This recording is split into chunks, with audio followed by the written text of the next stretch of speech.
Georges Gobet via Getty Images. Emmanuel Macron a choisi son allié François Bayrou pour le poste de haut-commissaire au plan malgré la mise en examen de celui-ci.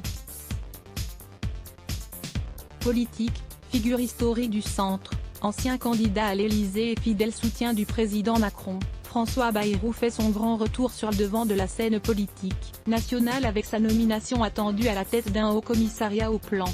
Ce choix doit être entériné par décret ce jeudi 3 septembre en Conseil des ministres.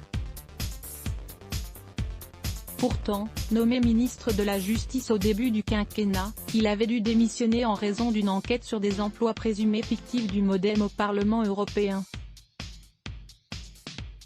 Il a depuis été mis en examen le 6 décembre pour complicité de détournement de fonds publics. Pas de quoi empêcher sa nomination, pourtant.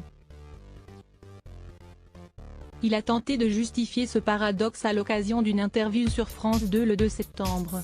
Le maire de Pau, qui n'a pas besoin de démissionner de son poste dans le Béarn, a assuré que sa mise en cause dans cette affaire n'était pas incompatible avec le poste de haut-commissaire au plan.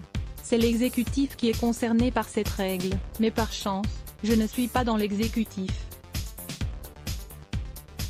Ce n'est pas un poste de ministre, a-t-il avancé en ajoutant qu'il avait choisi d'exercer cette fonction gratuitement, sans rémunération. Silhouette qui parle, j'ai choisi d'exercer cette fonction gratuitement, sans rémunération, j'ai voulu montrer qu'on pouvait le faire en pensant que l'intérêt général est plus important que les intérêts particuliers, assure François @Bayrou #20.twitter.com/ACF1KC4JNX, Info France, Info France 2, septembre 2, 2020. Dans une interview accordée à la République des Pyrénées, François Bayrou, qui sera rattaché à Matignon, et non à l'Élysée, a esquissé ses objectifs, ce qui est vital doit être protégé. Encore faut-il déterminer ce qui est vital et imposer aux décideurs et à l'opinion publique de se saisir des problèmes qui méritent une réponse à 10, 20 ou 30 ans et non pour 10, 20 ou 30 jours.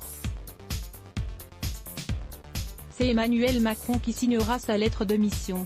À voir également sur le HuffPost, quand François Bayrou se vantait de n'avoir jamais traversé aucune affaire. Let ce bloc ADS. Why?